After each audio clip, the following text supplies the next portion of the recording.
Assalamualaikum warahmatullahi wabarakatuh. Kabajamtoota furtuuta keenya hundi keessanuu baga nagaan jiraattan isiniin jedha.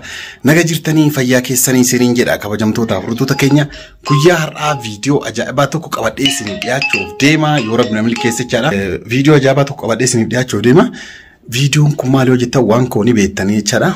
Waan koo iddoo kanatti waamee jira. Sababbi isaallee mucayyoo dhiyeenna kana isii bira deette turteertini ji'a sadii akka afurni geettina fakkaate isii bira jirti isaantu gargaara mana isii galanii nyaata dhugaatii illee mucayyoo hojiin argannee dhugaa dubbachuu jaarsi bira hin jiru isaantu gargaaraa jira rabbi jazaa isaanii haa deebisu asumaan hojii barbaadaa fi turanii anammoo hojii wayii argeeraaf dhugamaan jecha hojii argeeraaf ammoo haadha sabkee baritti bilbilee koottumee waa'ee hojii mucayyoo san waan sitti mujjiraa jedheeni dhufaa jirti yeroo isiin dhuftutti kaameraa dhuffadhe Ujiin argeef san qofa osoo hin taane hojii badaa ittima akkanatti hojiin argeefi koofeera yookaan mana maasaajii yookaan sukkuummii dhiiraatii maalidha mana akkasii seentii mallaqa bareeda kafalanii fi isiin dhiira dargaggeessa kana akka qaama sukkuumtuu hojii akkasii argeefidhaani mee maal akka isiin naan jettu waliin kan daawwannu ta'a jechaadha hamma dhuma sagantaa kootii na hordofan affeerraa kootii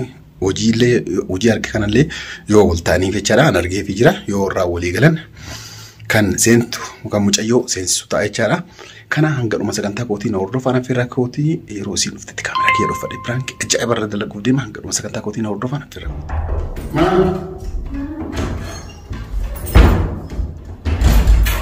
Assalamu alaikum. Waalaikum salam.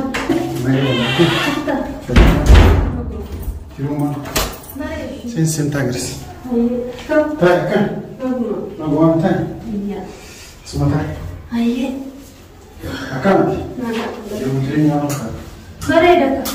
Jiru famatin fatan. Iya. Akan. Naga. Aye. Alhamdulillah. Maalidha? Mucayyoo maana jarjarsitee bina waamteeti. An dalagaa dhufaa jirayyuu. Mucayyoo fiduu jira. Dalagaa argiteeti? Ayyee.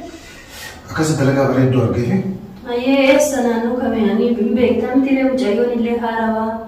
Fagoo daandii fagoo deddeemtee sin beektu hin beekta gara dhimma argiteeti?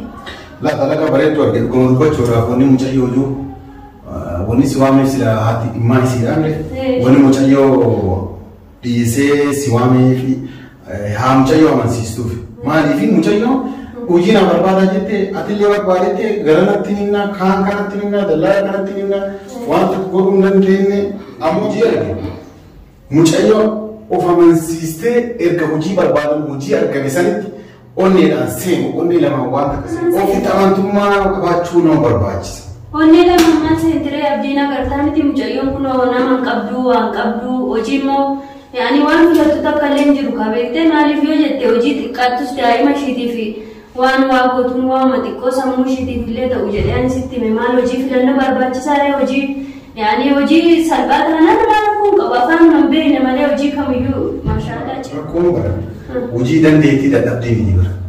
Waan na of amansiisti ka jedhudha. Maal hojii of amansiisnaan hojii naasoo jennee siin jennee miti abdii maal of amansiisuu barbaachisaadha. Yoo daldaalaan illee birriirra caala fedha ta'es immoo natti miin kaffala maaliifuu sammuu ishiitiif illee mucayyoo kana akkam argaa jirtudha dalagaa. Isiin hojii barbaadee feega jette an hojii argeera hojii mallaqa bareedaa yeroo seentee yeroo bahuu dandeessi. Ayyee amma rakkoon hin jiru kaa. Garuu wanni ani mucayyoo amansiisin jedhee waan kana hojii kana ati dalagaa jirtu si wayitu argina mucayyoo isii argeemi. Ishiidha sa. Atammoo galtee isii amansiisuu qabda hojii fedhillee yoo ta'e dalaguu dandeessaa jechuun qaba. Hin jedhan maal nyaata moo qulqulleessuu moo daa'ima eeguu moo yaani jaartolii kunuunsu moo maalidha hojii nagana garuu kana kan ulfaatu ka hojii biyya arabaa keessa kana kan ta'e jira jechuudha.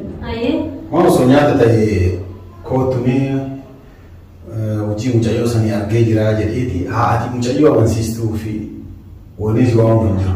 Yoo qulqulleessinaallee taate qulqullummaa si argine qulqulleessuu dandeessaa yeroo jenne waan salphaadha. Kunuunsa jaarsaaf jaarate. Darbee jira biyya kana keessa garuu ani gaambee maalidha re'ee baasii dubbadhu kan. Nishee adama waan gootu kanas akka maliisiti. Abdii inni hojii si argeera illee jedhanii. Mucayyoodhaan hojii si argame kamuun seentuu dandeettaa jedhii ganaa gaafa. Maal abdii koo mucayyoo nama bira jiraatti ani bara akka bakka ishii bu'ee gaafata jira maalo. Maaf kana jette hojii harkite jalan dabarsin. Rabbi irraa jazaa argattamu mush namaaf jettee miti barkun. Ani mucayyoo kana rabbiif jecha malee waan beeku obboleettii kiyya miti fira kiyya miti waan kiyya miti garuu rabbiif jecha bira dhaabbannee haa gargaaruuf siinillee nama hundatti immoo daragaa akka soqanii maaliif mucayyoo cinqama addaarra jirti nama kamii ooluu nutti dhiyaatan beektanlee abdii maalidha waan sanaan galle dhugaa rabbii immoo yoommoo dalagaanii nama biraa galchuu feetarree kunuunchuu marattuun gorre daa'ima kiyya. Ijoolleen biraa moo ijoollee halkanii guyyaan hojii kana dabarsitee namaan kennini mallaqa barbaadu sii kenni naan jedhan sirriidhaan garuu akkuma beekamu mallaqa irratti miti kaana manuu egaa hojii atillee mucayyoo tana rabbi irraa argachuuf halkanii guyyaa gargaaraa jirbeetta kan isin jechuu hin danda'u. Maaltu siin gargaaraa rabbi si iddoo siin galiin naa bilbiltee namaan ta'eeraan akkana gammadee dhufe dhugaa rabbi akka waan ofii kiyya argadheetti. Maaliif mucattiin kun akka garaa? Ani hojii argeeti yoo mucayyoon keessin amanne maal godhaa hidheeti ana amansiisu balleessa. Ina amansiisee natti maali da'eessadha bakki isaa dhihumaa ta'u baadiyyaa jedhan sanallee yoo ta'e waan rakkoon qabu barabdi. Hojiin asuma magaalaa kana keessa. Asuma sanaa manuma kana keessa si. Asuma magaalaa kana keessa. Ayyee.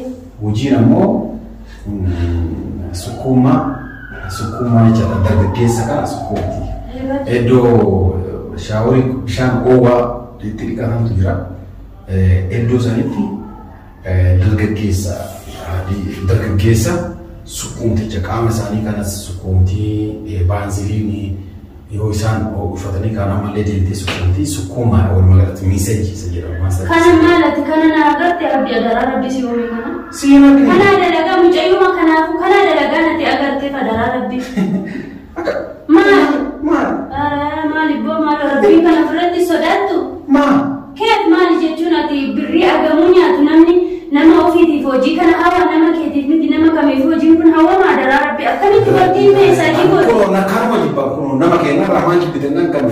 Gaafa duraanii hojii nu barbaadi waan fedhe haa ta'u hanga fedhe. Waan fedhe haa ta'u. Ati waan fedhe haa ta'u hojii ma fedhe haa ta'u barbaadi naan jedhe afaan keenya. Hojii fedhe yoo ta'e haa ta'u siin jedha. Maal hojii miti? Kun hojiidha.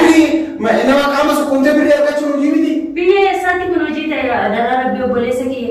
Aga feete rakkattuu taatullee aga feetellee mucayyoon kun nama karaa irraa argamtellee taatu kana manaatti abdi akkana jedhama.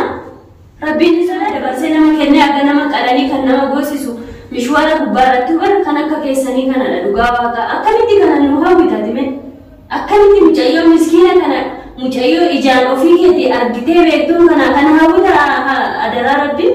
An hawa miti baru. Kurang wikiya miti baru. Atau makan hawuta kan aja deh. Kun hawikiya miti kucing apa berbadi. Tole. Berbadi harga. Yo jina berbadi jadi selama ini kan duratu nanti cerita abame mujada ima fana rakata jadi an siti bawa siti warwata jadi wamalle baarna narat jaban ufkana na hawita abdi adara rabbi ani juga kana sini mujadin ko wanya tuan duhin an aga mati alhamdulillah garu samushi jecha haso choto halala gatu jadi nan kana sigara dakka bolesa kiya kamati to kotille hojina barbadi jadi nama hundatti mohime ati garu kana na hawite akkaniti na masaji mali dargaggeessa fi mali jettabu Imbarbaanne maali rakkattee aga mana kiyyaa baatee rabbiin riskii soquufitti ana wajjin beeloftee rakkattee waan danda'u bira dhaabbiin karaa dhallee malee hojii akkasii faallaa nama kenna faallaa dhiisi abdii faallaa nama kenna hojii nu barbaadettanii hungayaa hojii barbaadu faallaa nama asirra jitee rabbiin sodaatu nama jettanii rabbiitu riskii banna nama tamam rabbiitu riskii nama bada mucattii kanan immoo maallaqa guddaa argatti jedhe dabarsee hin kennu abadan birrii qixxab jedhee hafu nama tafa mucattiin kun immoo boru rabbiin godhee fi anallee siillee gargaaruu dandeessishe kana hawwitee fi garuu dhugaa nama gaddisiiftashe abbaa namni akkasii kanas lamu isin barbaadu nu barbaadin dhiisibbo hai mana nama dhufanii nama rabsuun maal ini mana nama dhufanii nama rabsuun nama dhufee rabsee sammuu salphatti guyyaa rabbii kabajaaf si dhiise malee waldaa kan mataa adda si baasan kana Oromoo taate Oromoo kabajamtoota afurtoota keenya viidiyoo argitanii jirtanii an dhugumaan hojii biroo argeera mucayyoo kana nagarree fi isiin aartee jennaan an balbaluma jalaa baneetumaan dhima akka kuttu godhe kun homaa anarratti rakkoo dhiibbaa nuumu jaarsatti bilbilee ammaan tanii jedhu osoo isin ganna ga'in gaddisii xiqqoo nurraa fagoodha. Itti bilbilee piraankii godhee piraankii illee hin jenneeni aarsii asii baasee jira.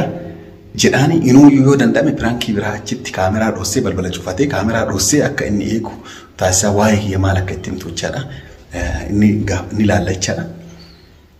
Ammoo viidiyoo kanallee fuudhee jaarsa kenna edii godheeti akka yuutuuba isii irratti gadhiisu jechaadha. Mucayyoo ammoo hojii argeera. Har'aa miti boru inshaallah rabbi jedhee warraa wal qunnamsiise yoo isii walii galan jechaadha. Hojiidha yoo walii isaan itti walii galan hojii kan zeetu ta'a jechaadha. Mucayyoon sun dhugaa dubbachuu rakkattuudha. Deettuudha. Sanuu jaarsillee biran jiru. Kophaa isii jirti isaantu gargaaraa jira. Kanaaf akkuma agartan waan koo baay'ee aarsee asii kuttee piraankii illee hin jenneeni. Kan isiniin jedha warri viidiyoo kana jaallattan laayik godhaa. Yaada keessan karaa koomentiitiin nu barreessaa isiniin jenna. Anamma akkuma jalqaba isiniin jedhe jaarsatti bilbilee waan isii godhe kana guutuutti hima. Akka dhugaa seetee waan kana dhibbaan dhibbatti akka garaan irraa kutachuu hin dandeenye yookaan dhibbaan dhibbatti akkanatti naarree jechaadha amma jaarsa bilbilaa. Jaarsillee waa'ee kiyya kaameraa dhossee akka gaafatu taasisa yoo tole naa jedhechaa. Kan isiniin jedha ammanuma sagantaa kootiin waan hordofanii galatoomaa warri viidiyoo jaallattan laayik godhaa yaada keessan karaa koomentiitiin nu barreessaa isiniin jennaa. Assalaamu alaikum.